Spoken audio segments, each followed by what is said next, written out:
This is a guest essay written by Nahum Kaplan of Moral Clarity.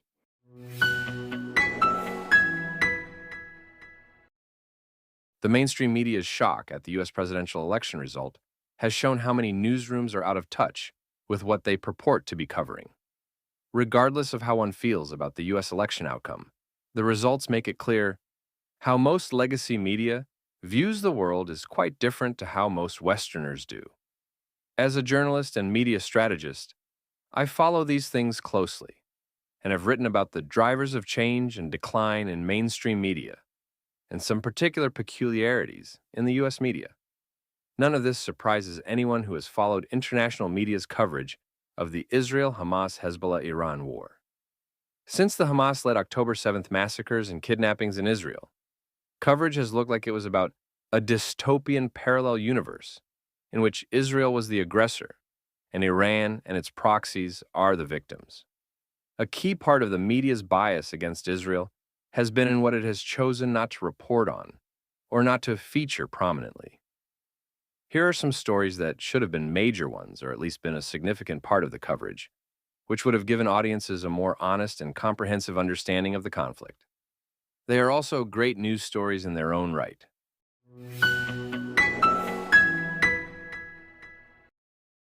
The scale of rocket and missile attacks against Israel. News media would have you believe that Hamas led the attacks against Israel on October 7th, and then Israel struck back with overwhelming and disproportionate force, and is now effectively the aggressor. Yet, more than 28,000 rockets have been fired at Israel since October 7th, 2023. That is a rocket every 19 minutes for an entire year. Some 14,150 of these came from Lebanon and Syria, 13,200 from Gaza, 350 from Iran, 180 from Yemen, and 150 from Iraq. And this is just the rockets. It does not include non-stop attacks from the Iran-backed Houthis in Yemen, nor all the drones, of which Hezbollah has fired about 1,200, or Iran's ballistic missile attack, or any other 300 terror attacks a month that Israel faces. The sheer frequency and magnitude of these attacks almost never get conveyed, which is extraordinary given their centrality to the conflict. Nowhere else would a year of such sustained rocket and missile fire, often deliberately aimed at civilian population centers, not be headline news. It is as if Israel is just expected to live with this, when no other country would even think about doing so. Israel's campaigns in Gaza, Lebanon, and elsewhere in its seven-front war are in direct response to these continuing attacks. Yet, it is only Israel's response that gets reported and scrutinized in endless detail. This seems like the sort of thing a half-decent foreign correspondent should write, especially when they can look up at the sky from their hotel courtyards and see the rockets overhead.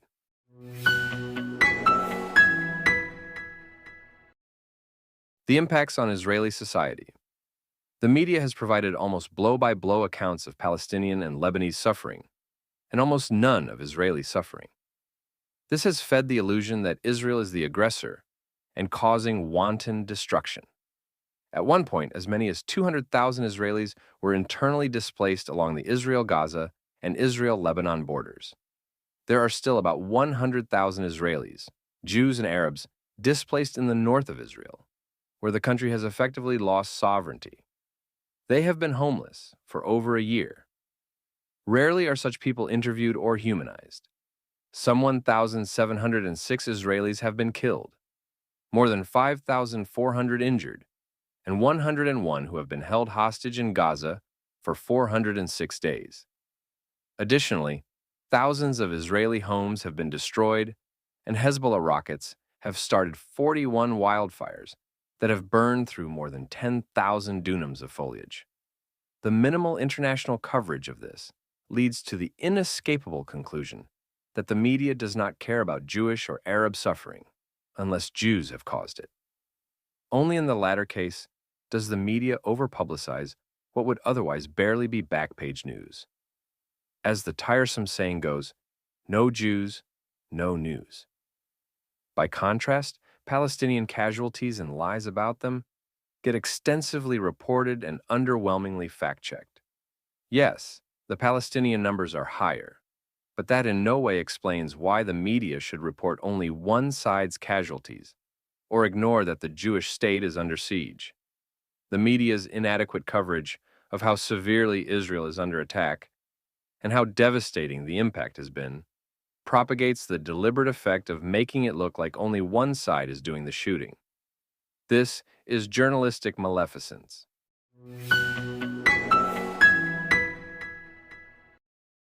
One of modern history's most amazing scandals. A United Nations refugee agency doubling as a vast terror organization should have been a story of Jurassic proportions, with a much-hyped 10-part Netflix documentary series already long in production, and thus should have resulted in UN heads rolling at a pace unseen since the French Revolution. In my 3 decades working in international journalism, I have never seen a bigger and more damning scandal. Yet Israel's ban of the agency has been bigger news than the fact that the UN is running and the West is funding a billion-dollar terrorist organization.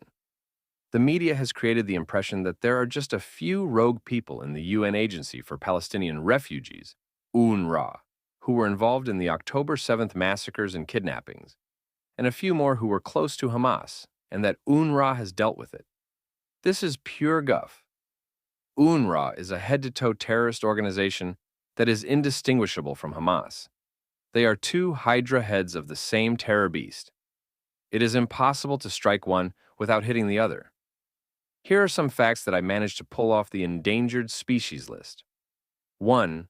UNRWA staff participated in the October 7th attacks, and at least 10% of UNRWA's 30,000 staff have Hamas connections. Put another way, at least 3,000 UNRWA staff, virtually an entire military brigade, have links to the jihadist terror group. 2. The UN agency's headquarters in Gaza housed a Hamas data center. 3. Recently assassinated Hamas leader Yahya Sinwar carried a UNRWA passport. 4.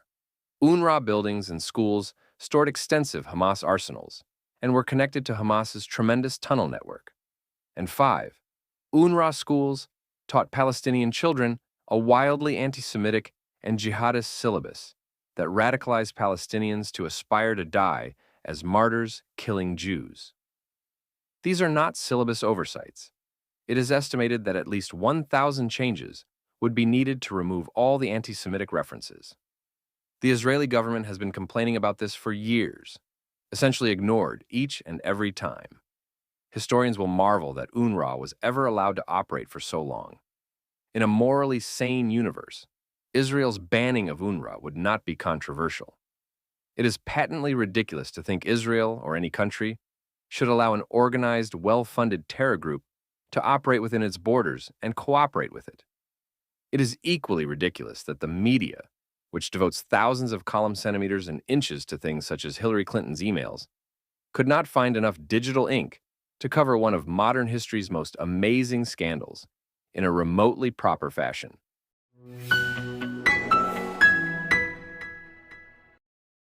What Israel should have done.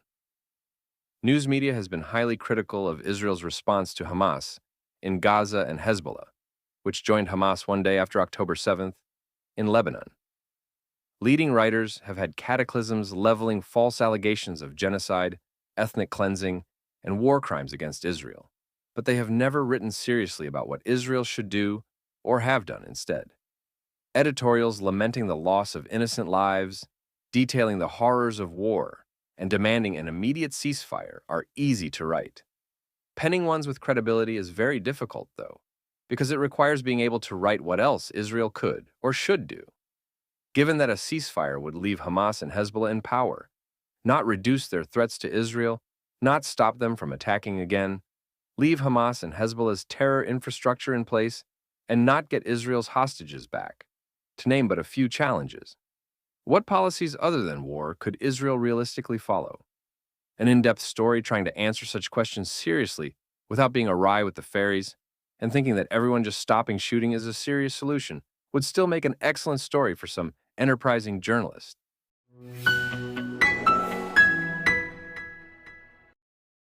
What a Palestinian state might look like.